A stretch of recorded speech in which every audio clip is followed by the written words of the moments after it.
Inheritance भी एक important concept है सी प्लस प्लस का। मैंने बोला था सबसे प्यारा कॉन्सेप्ट मेरे को जो लगता है दैट इज इनहेरिटेंस। इनहेरिटेंस जी, इनहेरिटेंस। ओके, सो इनहेरिटेंस की अगर बात करें सो थोड़ा सा फॉन्ट बढ़ा लेते हैं। हाँ बस सिमिलरली वैसे ही, सही सही सही पकड़े हो। जैसे बोलते हैं ना डीजे वाले बाबू गाना, नहीं वॉल्यूम बढ़ा दो, वॉल्यूम बढ़ा दो, तो फॉन्ट बढ़ा लेते हैं अपन। ठीक है, वहाँ डीजे वाला बढ़ाता है, यहाँ हम भी बढ़ाएंगे। क्योंकि हमको अपना देश पसंद है और बेबी को बेस पसंद है। सो इनहेरिटेंस क्या होता है? इनहेरिटेंस में क्या क्या चीजें होती हैं? पहला तो इनहेरिटेंस की डिफिनीशन जो कि मैंने ऑलरेडी लिखी थी। इनहेरिटेंस में क्या होता है? Inheriting properties from its base class, उसी को बोलते हैं इनहेरिटेंस। ओके, उसका फायदा क्या होता है? अब मान लो मेरे को मेरी सारी प्रॉपर्टीज मेरे पेरेंट्स से सिमिलर है, ठीक है, तो उसको बार बार लिखना इज नॉट करेक्ट। ठीक है, मैं बोल दूं अच्छा ये वाली प्रॉपर्टी पेरेंट्स से सिमिलर है, तो वहां से देख लो कि वो प्रॉपर्टी क्या है, कैसा क्या है। तो सिमिलरली वहां पे भी होता है इनहेरिटेंस में। मान लो मैंने मेरी मेरी कुछ प्रॉपर्टीज है, ओके, कंसीडर लाइक एक बर्ड है। ओके, सो ओके, कार का एग्जांपल लेते हैं। जैसा मैंने बताया था एक स्पोर्ट्स कार है, तो स्पोर्ट्स कार में बाकी प्रॉपर्टीज तो सेम होंगी ना। अगर टायर्स पूछे जाए तो टायर 4 होंगे मान लेते हैं, स्पोर्ट्स कार में भी टायर 4 है, और नॉर्मल जो कार है जनरलाइज्ड कार जो हम थी उसमें भी 4 टायर्स है। ओके, सो जब सारी प्रॉपर्टी जो जो सेम है तो वो इनहेरिट कर लेना अपने पेरेंट से, क्यों उसको बार बार डिफाइन करना? Why to like have more complex code? Okay, simple form में उसको उससे डराइव कर लेते हैं, बार बार उसमें जो टाइम कॉम्प्लेक्सिटी या जो भी चीजें प्रॉब्लम होती हैं उन सबको बचाना, उसी को इनहेरिटेंस बोलते हैं। और एग्जाम और उसकी अगर हम डेफिनेशन की बात करें, so definition is like inheriting the properties from base class is called inheritance. ठीक है, तो उसमें सबसे पहला टाइप आता है वो मैं देखूंगा। The first type is single inheritance. ठीक है, सो सिंगल इनहेरिटेंस। दूसरा मैं जो बात करूंगा वो है सिंगल इनहेरिटेंस। दूसरा है मल्टी लेवल इनहेरिटेंस। सी है मल्टीपल इनहेरिटेंस एंड डी है हायरार्किकल इनहेरिटेंस। ओके, एक दो और टाइप होते हैं but like this much is I think enough, इससे ज्यादा नहीं पूछता है। और हाइब्रिड इनहेरिटेंस एक और होता है जिसका नाम होता है हाइब्रिड इनहेरिटेंस, हायरार्किकल या hierarchical, hierarchical, hierarchical, it's hierarchical. Okay, hierarchical inheritance. Okay, so हम लोग देखते हैं क्या क्या होता है। सो पहला single inheritance, second multiple, then multi level, then hierarchical. Okay, so सभी के एग्जांपल्स भी देख लेते हैं यहाँ पे साथ में ही। ओके, सो जैसा कि सिंगल इनहेरिटेंस में क्या होता है, मान लेते हैं ये क्लास है एक। ओके, इसका 3 दे देता हूँ मैं, फाइन। ओके, सो सिंगल इनहेरिटेंस में क्या होता है, एक ये क्लास है और ये है डिराइव्ड क्लास और ये हमारी है बेस क्लास। ओके, सो उसमें क्या होता है, ओके, सो सिंगल इनहेरिटेंस में ये डिराइव्ड क्लास जो है, ये बेस क्लास जो है उससे एक्सेस कर सकती है चीजें। ओके,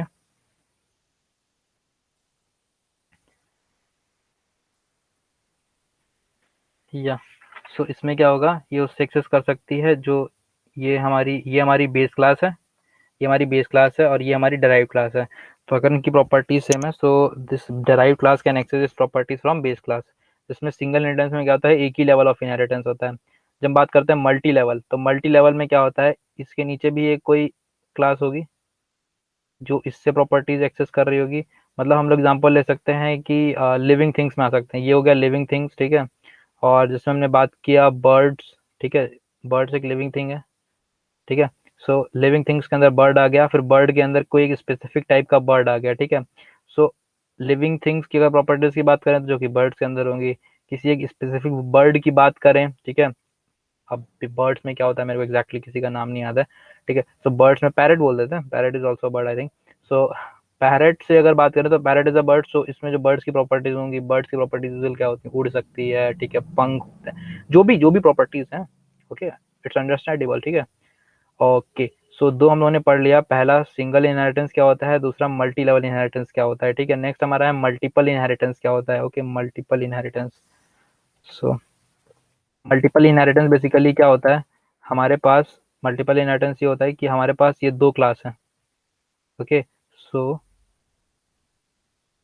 दो क्लास से हम प्रॉपर्टीज एक्सेस करते हैं, उसको हम लोग बोलते हैं मल्टीपल इनहेरिटेंस। मल्टीपल इनहेरिटेंस मतलब हम लोग दो क्लास की प्रॉपर्टीज को एक्सेस कर रहे हैं, ठीक है। सो इसको बोलते हैं मल्टीपल इनहेरिटेंस, ठीक है। अगर हम कुछ कॉम्बो बनाए, मान लो एक हमने कॉम्बो बनाया जिसमें मान लो बाईसाइकिल की भी प्रॉपर्टीज हैं और जिसमें बाइक की भी प्रॉपर्टीज हैं, ठीक है ना। तो उसको बोलेंगे, तो ये बाइक से इसने कुछ एक प्रॉपर्टीज एक्सेस करी, इनहेरिट करी, और इसने बाईसाइकिल से भी कुछ प्रॉपर्टीज एक्सेस करी, ठीक है। सो इसको बोलते हैं मल्टीपल इनहेरिटेंस। मल्टीपल मतलब मल्टीपल क्लासेस एक्सेस करना, याद रखना। ये सेम क्वेश्चन मेरे से पूछा गया था मल्टीपल इनहेरिटेंस का कोड लिखने के लिए एक इंटरव्यू में, okay. So this might be asked to you also. So ये मल्टीपल इनहेरिटेंस क्या होता है, याद रखना। सिंगल इनहेरिटेंस जिसमें एक क्लास दूसरे से एक्सेस कर रही हो। मल्टी लेवल में क्या होता है, एक किसी से एक्सेस कर रही हो और उससे भी कोई एक क्लास एक्सेस कर रही हो, इनहेरिट हो रही हो, ठीक है।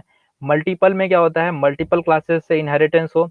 और हायरार्किकल जो है मल्टीपल का इनहेरिटेंस है, जिसमें क्या होगा, ओके, इसमें क्या था, दो क्लासेस से चीजें एक्सेस हो रही थी, ओके। यहाँ पे क्या होता है, एक क्लास, हायरार्की जो होती है ना, हायरार्की समझते हो, हायरार्की बन रही है कि ये फिर उसके अंदर, तो हायरार्किकल होता है। यहाँ पे एक क्लास से दो क्लास या दो से अधिक क्लास एक्सेस कर रही होती हैं, ठीक है। यहाँ पे एक क्लास जो है उसको इनहेरिट कर रही हैं एक या दो से अधिक क्लास, तो उसको बोलते हैं हायरार्किकल, ओके। सो ये होता है इनहेरिटेंस का कॉन्सेप्ट। बहुत प्यारा कॉन्सेप्ट है, आई एक्चुअली लव इट, क्योंकि इसका जो यूज है ना इंडस्ट्री में, दैट इज मैग्निफिसेंट। इंग्लिश में बोले मैग्निफिसेंट, ओके। हाँ, नहीं तुमको भी नहीं बोलना था, मेरे को पता है, no issues. Okay, so inheritance भी कवर हो गया। सो जो चार प्रॉपर्टीज हमने मेनली पढ़ी थी, फर्स्ट वन इज इनकैप्सुलेशन, वो कवर हो गया, क्या होता है। देन एब्स्ट्रैक्शन क्या होता है, वो बताया। नेक्स्ट हम लोगों ने पढ़ा कि पॉलीमॉर्फिज्म क्या होता है। पॉलीमॉर्फिज्म में हमने दो टाइप देखा, रन टाइम और कंपाइल टाइम। कंपाइल टाइम में जो था उसको बोलते हैं मेथड ओवरलोडिंग, उसमें होता है कॉन्सेप्ट। और रन टाइम में हमने पढ़ा मेथड ओवरराइडिंग, ओके। ये हो गया कॉन्सेप्ट पॉलीमॉर्फिज्म का। नेक्स्ट हमने पढ़ा इनहेरिटेंस। इनहेरिटेंस के हमने चार टाइप पढ़े। पहला single single level of inheritance, then multi level, then multiple inheritance and then hierarchical inheritance. ये चार टाइप के हमने इनहेरिटेंस पढ़े। और उसमें ओवरराइडिंग ओवरलोडिंग पढ़ा, एक्सेस मॉडिफायर पढ़ा, कंस्ट्रक्टर पढ़ा, डिस्ट्रक्टर पढ़ा, ओके। तो इतने कॉन्सेप्ट मत मिस करना, एक भी कॉन्सेप्ट मिस हुआ पता नहीं फिर क्या होगा, मेरे को भी नहीं पता, ओके। सो नेक्स्ट हम लोग देखते हैं और क्या इंपॉर्टेंट टॉपिक अभी रह गया है। अच्छा, एक चीज और मैं बोलूंगा, सी प्लस प्लस का कॉन्सेप्ट है। If you are from C plus plus तो ये देखो, अदरवाइज छोटा सा पार्ट स्किप कर सकते हो यहाँ पे, ओके। सी प्लस प्लस का कॉन्सेप्ट है, बाकी लैंग्वेजेस में नहीं होता है, बट सी प्लस प्लस से अगर तुम लोग इंटरव्यू दे रहे हो, if any one of is giving, so वो क्वेश्चन जरूर पूछेंगे, फ्रेंड क्लास क्या होता है। सो फ्रेंड क्लास बेसिकली क्या होता है, फ्रेंड क्लास, किसी भी क्लास में अगर हम फ्रेंड क्लास डिक्लेयर कर देंगे, तो it can access all the data members of its class, okay. जैसे कि हमने क्या बोला था कि प्राइवेट को कोई एक्सेस नहीं कर सकता है, सिर्फ उसी क्लास में एक्सेस होता है। बट फ्रेंड क्लास अगर हमने डिक्लेयर कर दिया तो कोई भी एक्सेस कर सकता है। कैसे होता है, जैसे कि हमने बोला क्लास, एक बॉक्स नाम का क्लास बनाया, ठीक है। एक बॉक्स नाम का क्लास बनाया जिसमें हमने एक पब्लिक में एक चीज डिक्लेयर कर दी। क्या डिक्लेयर कर दिया, पब्लिक। डिक्लेयर करने का तरीका भी देख लो, फ्रेंड, FRIEND, दोस्त, friend class, friend void print with, ठीक है। मान लो हमने प्रिंट विद डिक्लेयर किया, ठीक है, प्रिंट विद बॉक्स, जिसमें बी नाम का एक ऑब्जेक्ट पास कर दिया, ओके। तो यहाँ पे देखो, फ्रेंड क्लास भी हो सकता है या फ्रेंड मेथड भी हो सकता है, ठीक है। तो फ्रेंड क्लास या फ्रेंड मेथड, तो अगर हम यहाँ पे चाहते तो क्लास डिक्लेयर कर देते जिसको हम फ्रेंड बना देते, यहाँ पे जैसे वॉइड प्रिंट है तो ये फंक्शन हो गया। तो ये फंक्शन जो है इसकी चीजों को एक्सेस कर सकता है, ठीक है। इसकी कोई भी प्राइवेट, जैसे कि मान लो यहाँ पे हमने, ठीक है, इसकी डिफिनेशन में लिख देता हूँ क्या होता है फ्रेंड क्लास, ठीक है। कैन एक्सेस प्राइवेट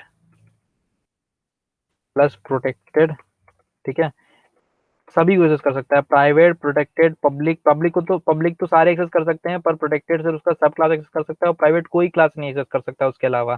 तो ये तीनों को एक्सेस कर सकता है। फ्रेंड क्लास जो भी होता है ना कि अपना ही दोस्त धोखेबाज था, सारी प्राइवेट चीजें पता करके बता दी, तो हो सकता है ये।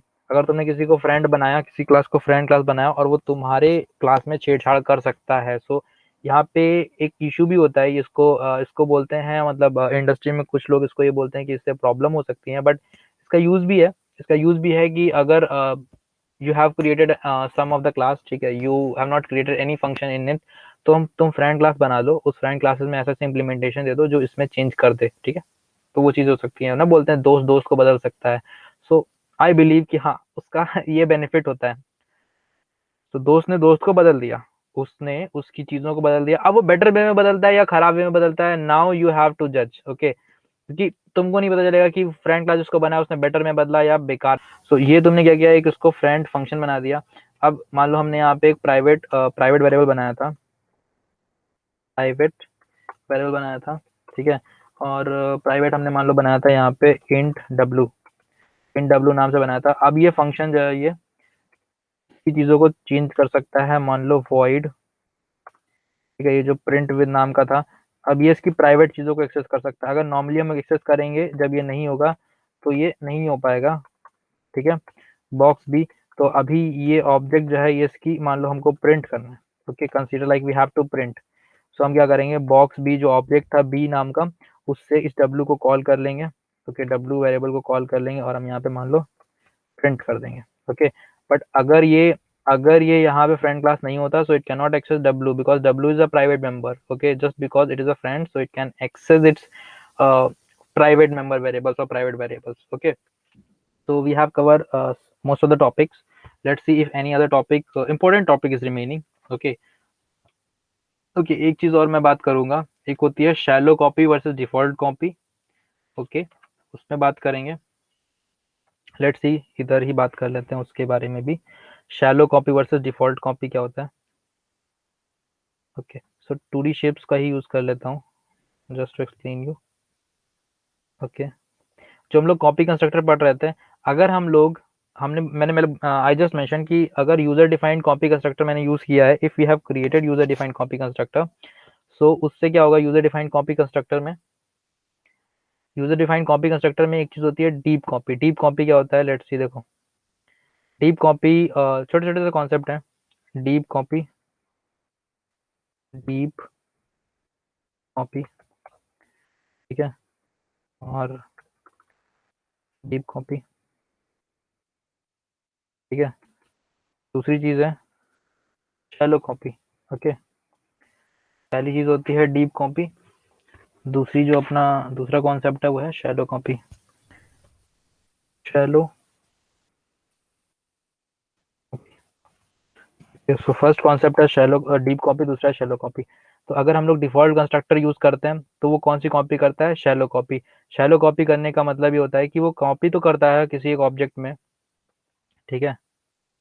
तो जैसे कि एक O2 ऑब्जेक्ट था, उसकी चीजें उसने O1 में डाल तो दी, ठीक है, कॉपी तो कर दी, बट O2 जिसको पॉइंट कर रहा था, जिस मेमोरी लोकेशन को, O1 भी उसको ही पॉइंट करेगा उसमें डालने के बाद भी, उसको बोलते हैं शैलो कॉपी। डीप कॉपी में क्या होता है, तुमने उसको कॉपी किया तो जब भी डिफॉल्ट वाला चलता है, मतलब जो कंपाइलर चलाता है, कंपाइलर का जो कॉपी कंस्ट्रक्टर होता है वो यही करता है, वो क्या करता है, शैलो कॉपी करता है, ओके। कंपाइलर का जो कॉपी कंस्ट्रक्टर होता है, ठीक है, वो शैलो कॉपी करता है, वो उसी मेमोरी लोकेशन को, मतलब दूसरा जो नेक्स्ट ऑब्जेक्ट जो बनता है वो भी उसी को पॉइंट करता है। बट डीप कॉपी क्या होता है, remember the words, deep copy, shallow copy, ये इंप्लीमेंटेबल है हर जगह, जहां भी पूछा जाएगा मीनिंग सेम होता है। यहाँ पे तुमने O1 is equal to O2 लिखा तो दोनों को मेमोरी अलग अलग मिलेगी, ठीक है। जैसे कि इसमें क्या होगा, अगर O2 इसको पॉइंट कर रहा है इस डिब्बे को, ठीक है, तो O1 भी इसी डिब्बे को पॉइंट करेगा। बट अगर डीप कॉपी की बात करें, तो डीप कॉपी में क्या होगा, ठीक है, ये यूजर डिफाइंड वाले कंस्ट्रक्टर में होता है। यूजर डिफाइंड कॉपी कंस्ट्रक्टर जो मैंने बताया था, यूजर डिफाइंड, उसमें होता है ये, ठीक है। तो डिफरेंस क्या होगा, डीप कॉपी यूजर डिफाइंड होता है। सो डीप कॉपी समझ में आ गया होगा, I think it's very easy, ठीक है। एक एक बॉक्स है, O2 इसको पॉइंट कर रहा था, यूजर डिफाइंड होगा मतलब शैलो कॉपी होगा, तो O1 भी इसको पॉइंट करेगा। अगर डीप कॉपी होगा, शैलो कॉपी नहीं होगा, डीप कॉपी होगा, डीप कॉपी का मतलब डीपली कॉपी करना, तो क्या करना है, उस बॉक्स को वो पॉइंट नहीं करेगा जिसमें कॉपी किया है। अब वो नया मेमोरी अलॉट होगा, ओके, उसमें सिमिलर वैल्यूज जाएंगी, वो उसको पॉइंट करेगा। तो इसमें अभी क्या है, इसमें अगर तुम O2 में कुछ चेंजेस करते हो तो O1 में भी चेंजेस होंगे, क्योंकि O1 उसी मेमोरी लोकेशन को पॉइंट कर रहा है। बट डीप कॉपी में अगर O2 में तुम चेंजेस करते हो तो O1 में वो चेंजेस रिफ्लेक्ट नहीं होंगे, क्योंकि O1 एक अलग कॉपी है। So this is what we have in a deep copy and shallow copy. Okay, so constructor हम लोगों ने पढ़ लिया, डिस्ट्रक्टर पढ़ लिया, shallow copy, deep copy, friend class, inheritance, ये सारी चीजें हो गई। ओके, एक चीज मैं बात करूंगा, constructor and destructor in inheritance, ठीक है, बहुत इंपॉर्टेंट चीज है ये, constructor in and destructor in inheritance, ठीक है। ओके, सो बात करते हैं कंस्ट्रक्टर। मान लो मैंने ऑब्जेक्ट क्रिएट किया, चाइल्ड क्लास का ऑब्जेक्ट, ठीक है। जब चाइल्ड क्लास का ऑब्जेक्ट क्रिएट करोगे तो वो क्या करेगा, चाइल्ड क्लास के ऑब्जेक्ट जो है, चाइल्ड क्लास के कंस्ट्रक्टर को कॉल करेगा, ठीक है। किसको कॉल करेगा, चाइल्ड क्लास कंस्ट्रक्टर, ठीक है। तो चाइल्ड क्लास कंस्ट्रक्टर क्या करेगा, स्टार्ट करेगा एग्जीक्यूट करना खुद को, और फिर ये कॉल करेगा अपने पेरेंट क्लास के कंस्ट्रक्टर को। किसको, पेरेंट क्लास के कंस्ट्रक्टर को। तो पहले, क्योंकि इनहेरिटेंस की बात है, तो जब चाइल्ड क्लास मतलब, क्योंकि देखो कंस्ट्रक्टर का मेन काम होता है इनिशियलाइजेशन का, ठीक है। सो इनिशियलाइजेशन, तो चाइल्ड से पहले पेरेंट को इनिशियलाइज होना जरूरी होता है, इसलिए चाइल्ड पहले कॉल करेगा, मतलब पहले जब चाइल्ड कॉल होगा, सो एग्जीक्यूशन जो होगा वो पेरेंट क्लास का सबसे पहले होगा। So parent class constructor call होगा, ठीक है। सो ये एग्जीक्यूट हो जाएगा, के बाद अपना जो है वो चाइल्ड क्लास का कंस्ट्रक्टर एग्जीक्यूट होगा, ठीक है। के बाद हमारा चाइल्ड चाइल्ड कंस्ट्रक्टर एग्जीक्यूट होगा। ओके, जब चाइल्ड कंस्ट्रक्टर एग्जीक्यूट हो चुका होगा तब वो टर्मिनेट हो जाएगा, मतलब तब ये एग्जीक्यूशन होगा कंस्ट्रक्टर का। डिस्ट्रक्टर की बात करते हैं, तो डिस्ट्रक्टर में अगर हमने चाइल्ड क्लास का कॉल किया, डिस्ट्रक्टर में को चाइल्ड क्लास पहले खत्म होगा, क्योंकि उसके जो इंटरनल इम्प्लीमेंटेशन है वो पेरेंट्स से नीचे है, ठीक है, क्योंकि वो एक्सेस कर रहा है, ठीक है, वो एक्सेस कर रहा है, ना कि उसको वो एक्सेस कर रहा है, ठीक है। तो वो पहले डिस्ट्रॉय होगा, तो चाइल्ड क्लास, ठीक है, चाइल्ड क्लास पहले एग्जीक्यूट होगा जब भी डिस्ट्रक्शन की बात आएगी, तो चाइल्ड क्लास एग्जीक्यूट होगा, फिर पेरेंट क्लास एग्जीक्यूट होगा, वो एग्जीक्यूट, ओके, फिर पेरेंट क्लास एग्जीक्यूट होगा, ठीक है। यहाँ पे क्या था, पहले पेरेंट क्लास एग्जीक्यूट हुआ, चाइल्ड का ऑब्जेक्ट क्रिएट किया, तो पहले पेरेंट क्लास चला और फिर चाइल्ड क्लास एग्जीक्यूट हुआ। डिस्ट्रक्टर में क्या होगा, पहले डिस्ट्रक्टर क्लास का, मतलब डिस्ट्रक्टर पेरेंट क्लास एग्जीक्यूट होगा, देन चाइल्ड क्लास एग्जीक्यूट होगा, ठीक है। तो ये इनहेरिटेंस में याद रखना कि कौन सा क्लास कब एग्जीक्यूट होता है पहले, ठीक है। कंस्ट्रक्टर में पहले पेरेंट फिर चाइल्ड, डिस्ट्रक्टर में पहले चाइल्ड, सॉरी डिस्ट्रक्टर में पहले पेरेंट, सॉरी डिस्ट्रक्टर, हाँ डिस्ट्रक्टर में पहले चाइल्ड फिर पेरेंट, ओके। तो यहाँ पे मैंने पेरेंट लिख दिया, सॉरी। तो यहाँ पे पहले चाइल्ड एग्जीक्यूट होगा, ओके, यहाँ पे पहले चाइल्ड एग्जीक्यूट होगा, ठीक है। सो ये चीज देख लेना, डिफाइन करना मैंने बता दिया है। नेक्स्ट, ओवरराइडिंग भी हो गया है तुम लोगों का। एक चीज और बचती है जो कि है वर्चुअल फंक्शन, ओके। सो उसको भी कवर ही कर लेते हैं, वर्चुअल फंक्शन, ठीक है। Okay, so the topic is virtual function. Important चीज है, बहुत इंपॉर्टेंट चीज है। दो चीजें होती हैं, एक होती है वर्चुअल फंक्शन, एक होता है प्योर वर्चुअल फंक्शन, ठीक है। सी प्लस प्लस में होता है प्योर वर्चुअल फंक्शन का कॉन्सेप्ट, बाकी लैंग्वेजेस में नहीं होता है, उसका रीजन होता है वो बताऊंगा मैं। सो वर्चुअल फंक्शन क्या होता है बेसिकली, यहाँ पे एक चीज हम लोग पढ़ेंगे वर्चुअल फंक्शन, इसके बीच में कंपाइल, इसमें एक होता है, एक चीज होती है, ये एग्जैक्टली सेम वर्ड्स वो लोग पूछते हैं, early binding versus late binding, ठीक है। सो मैं क्या करूंगा, पहले एक छोटा सा कोड लिखूंगा and then I will try to explain it, okay. So early binding versus late binding क्या होता है, अर्ली बाइंडिंग क्या होता है, जब कंपाइल टाइम पे बाइंडिंग होती है, ठीक है, कंपाइल टाइम में जो फंक्शंस की बाइंडिंग होती है कंपाइल टाइम पे, उसको बोलते हैं early binding, okay. Late binding को हम लोग क्या करते हैं, जब रन टाइम पे फंक्शंस को बाइंडिंग होती है तो उसको बोलते हैं लेट बाइंडिंग, ठीक है ना। सो क्या होता है ये देखेंगे, और ये काफी प्यारी चीज है। सो मैंने क्लास बनाया, ओके, इसको मैं ऊपर कर देता हूँ, या सो ये बेस क्लास का कोड है, ये डिराइव क्लास का कोड है, and this is int main. हमने यहाँ पे क्या किया, एक बेस क्लास का पॉइंटर क्रिएट किया, ये डिराइव क्लास का ऑब्जेक्ट क्रिएट किया, बेस क्लास के पॉइंटर में हमने डिराइव क्लास का एक ऑब्जेक्ट डाल दिया, एड्रेस डाला, remember we have inserted address. फिर हमने सबसे पहले क्या किया, प्रिंट फंक्शन को कॉल किया। अब देखो, तो print function as far as we know कौन सा कॉल होना चाहिए, क्योंकि बेस क्लास है, यहाँ पे तो बेस क्लास का पॉइंटर है ना, तो ये कौन सा कॉल होना चाहिए, ये वाला कॉल होना चाहिए। और सिमिलरली शो कौन सा कॉल होना चाहिए, ये बेस क्लास वाला शो कॉल होना चाहिए।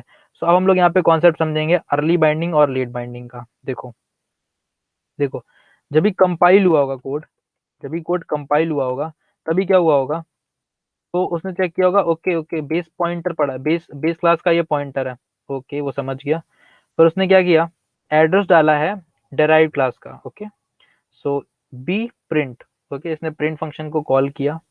सो प्रिंट फंक्शन को कॉल किया तो प्रिंट कौन सा होना चाहिए, virtual print. Okay so compile time पे क्या हुआ होगा, देखो उसने कंपाइल कर लिया तो कंपाइल टाइम पे ये प्रिंट ये वाला कॉल होना चाहिए। बट वर्चुअल से क्या होता है, कंपाइल टाइम पे वो फंक्शन नहीं चलता है। रिमेंबर क्या होता है, कंपाइल टाइम पे वो वर्चुअल फंक्शन नहीं चलता है। अगर वर्चुअल कीवर्ड लिखा हुआ है सो वो फंक्शन नहीं चलेगा। ठीक है, कंपाइल टाइम पे उसकी बाइंडिंग नहीं होगी। मैं क्या बोला, लीड बाइंडिंग और अर्ली बाइंडिंग। सो अगर वर्चुअल फंक्शन है कोई भी, so it doesn't allow early binding. Okay it always allows late binding. ठीक है, क्या होगा, लेट बाइंडिंग होगा यहाँ पे। इस जो वॉइड प्रिंट था उसका लेट बाइंडिंग होगा। अच्छा तुम लोग एक चीज समझ में आ रही है यहाँ पे, ये क्या है एक्चुअली, मेथड ओवरराइडिंग है ना। ये बेस क्लास है, ये है। सो हम लोग मेथड ओवरराइडिंग के कॉन्सेप्ट को यूज करके यहाँ पे वर्चुअल फंक्शन क्रिएट कर रहे हैं। अब क्या होगा देखो, सो ये यहाँ पे क्या होगा, लेट बाइंडिंग होगा कैसे। सो ये चलेगा, आउटपुट में बता देता हूँ आउटपुट में क्या आएगा। आउटपुट में जब प्रिंट फंक्शन को कॉल करेंगे सो यहाँ पे लेट बाइंडिंग होगा। ओके सो पहले देखो इनिशियली क्या था, कॉल किसको करना चाहिए था, इसको प्रिंट को। अगर यहाँ पे ओके अगर यहाँ पे हम लोग हटा दें, हम लोग देखेंगे शो को कॉल करते हैं, शो को कॉल करते हैं बी शो। ठीक है, तो अब इसने गया बी के शो में गया और इसने कॉल कर दिया।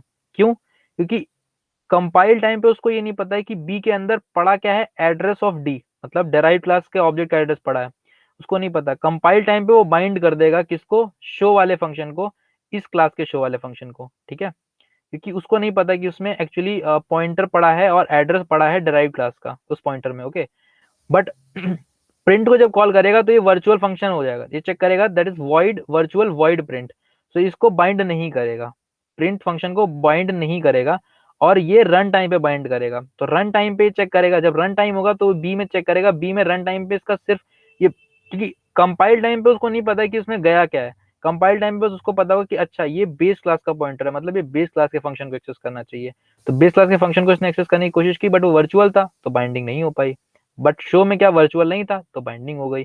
ओके तो शो फंक्शन कॉल हो जाएगा, ये बी डॉट शो से क्या कॉल हो जाएगा, ये शो फंक्शन कॉल हो जाएगा। ओके दिस इज क्या प्रिंट होगा, दिस इज बेस शो, समझ में आए, this is base show.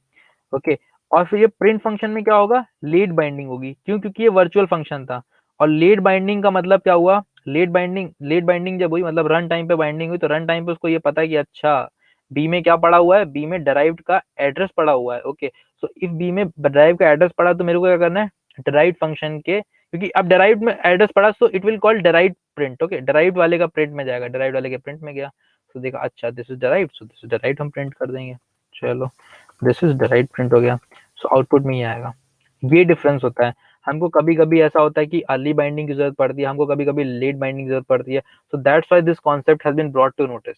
Okay so कुछ चीजें मैं यहाँ पे बोलूंगा इसमें क्या क्या होता है।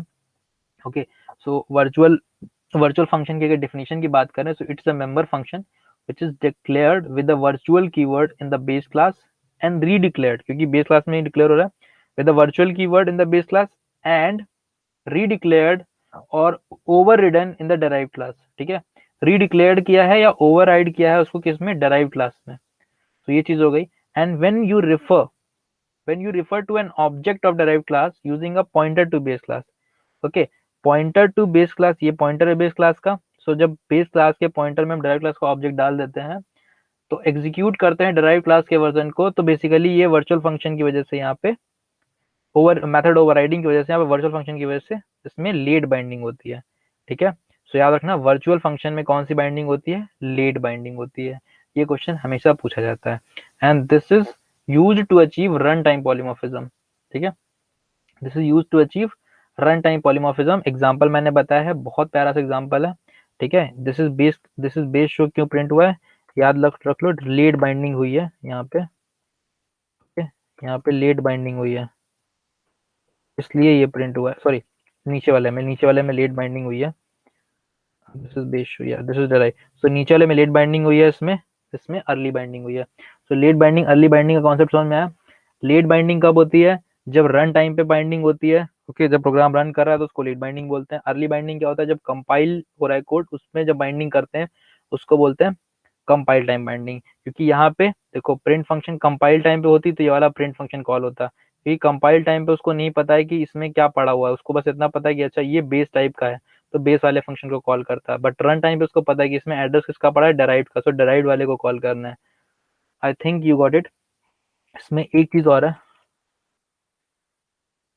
एक चीज और है, V table and VPTR. Okay, V table और वीपीटीआर क्या होता है? एक वी टेबल बेसिकली क्या होता है, जब भी इन सबको, ये जो भी वर्चुअल फंक्शन होते हैं उन सबको पॉइंट करने के लिए ये वीपीटीआर जो पॉइंटर होता है, it points to all the virtual function. और वी टेबल क्या होता है? वी टेबल इन सब वर्चुअल फंक्शंस का एड्रेस रखता है। ठीक है, तो ये याद रख लेना, वीपीटीआर और वी टेबल क्या काम करता है। ये पॉइंटर होता है वीपीटीआर, जो कि पॉइंट कर रहा होता है, वीपीटीआर देख लो, वीपीटीआर में मैं ब्रैकेट में देता हूँ, पॉइंट्स टू, इसको पॉइंट करता है वी टेबल को, वर्चुअल टेबल, वी टेबल को पॉइंट करता है वीपीटीआर। और वी टेबल बेसिकली क्या होता है, इसमें एड्रेस होते हैं या पॉइंटर होते हैं, ठीक है, pointer to all virtual function. ठीक है, जितने भी वर्चुअल फंक्शन बने हैं उनके पॉइंटर्स होते हैं इसमें। सो हम लोग चेक कर लेते हैं कि हम लोगों को किस टाइम पे कौन सा कॉल करना है। ओके, सो वी टेबल ये होता है, वी पॉइंटर ये होता है, ये चीज याद रख लो। एक कॉन्सेप्ट और बस, लास्ट कॉन्सेप्ट है, that is pure virtual function. ठीक है, लास्ट कॉन्सेप्ट है pure virtual function. Pure virtual function क्या होता है, देखो।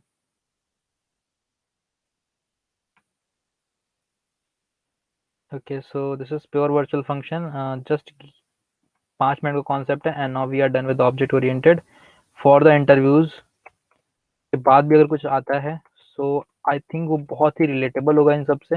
अगर कुछ में रह जाता है, so it is pure virtual function. Okay, so एक कॉन्सेप्ट होता है एब्स्ट्रैक्ट क्लास का। Okay, so I will just write here, so abstract class. तो जब भी हम लोग जावा की बात करते हैं, तो जावा में हम लोग क्या करते हैं, directly we can write the abstract keyword. Okay, जब भी एब्स्ट्रैक्ट कीवर्ड यूज करेंगे तो एब्स्ट्रैक्ट क्लास क्रिएट हो जाएगा। बट अगर हमने को ऊप्स में, सॉरी, सी प्लस प्लस में हमने को अपने को क्रिएट करना है, सो अपन कैसे करेंगे, अपने को यहाँ पे प्योर वर्चुअल फंक्शन डिक्लेयर करना पड़ेगा to make any class to be an abstract class. Okay, abstract class कैसे, फायदा क्या होता है, जैसे कि मान लो हम लोग को एक शेप क्लास है, ठीक है, उसमें डिजाइन शेप नाम से हमको एक फंक्शन बनाया है, ठीक है, बट डिजाइन शेप जनरलाइज नहीं हो सकता, क्योंकि शेप हमको पता होना चाहिए that which type of shape it is. तो उस क्लास के जो भी objects, like what we want, कोई भी उस क्लास का ऑब्जेक्ट क्रिएट ना करे या उस क्लास को कोई भी एक्सेस ना कर सके, सो हम उस क्लास को क्या करते हैं, एब्स्ट्रैक्ट क्लास बना देते हैं। ठीक है, तो उसके लिए यहाँ पे हम लोग को एक प्योर वर्चुअल फंक्शन बनाना होता है।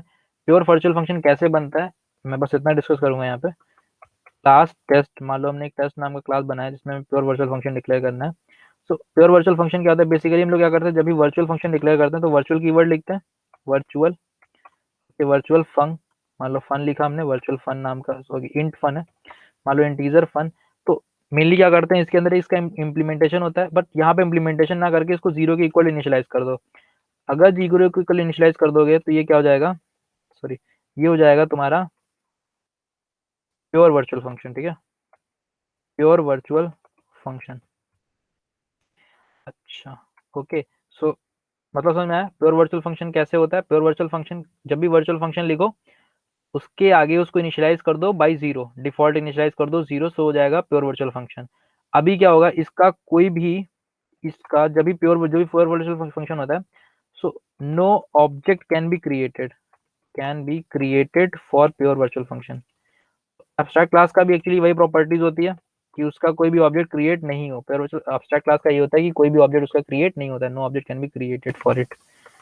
ओके, और एब्स्ट्रैक्ट क्लास के लिए प्रॉपर्टी क्या होती है, एब्स्ट्रैक्ट क्लास के लिए minimum one pure virtual function, अगर एक भी प्योर वर्चुअल फंक्शन है उसमें, सो इट इज एब्स्ट्रैक्ट क्लास, क्योंकि प्योर वर्चुअल फंक्शन होने का मतलब उसका ऑब्जेक्ट क्रिएट नहीं होगा, और एब्स्ट्रैक्ट क्लास का भी मतलब ये होता है कि उसका, हाँ, ऑब्जेक्ट क्रिएट ना हो, one minimum, sorry, minimum one pure virtual function. तो ये अपना हो गया यहाँ पे pure virtual function. So these are the concept. एक चीज और मैं बताऊंगा, इनलाइन फंक्शन क्या होता है। इनलाइन फंक्शन बेसिकली फंक्शन के नाम के आगे इनलाइन लिख देना होता है, और उसका ये उसमें मैं बस जस्ट मेंशन कर रहा हूँ इनलाइन फंक्शन होता है क्या, इनलाइन। ओके, सो इनलाइन फंक्शन बेसिकली क्या होता है, फंक्शन के नाम के आगे इनलाइन मेंशन कर दो, जैसे इंट फन, ठीक है, और उसका इम्प्लीमेंटेशन।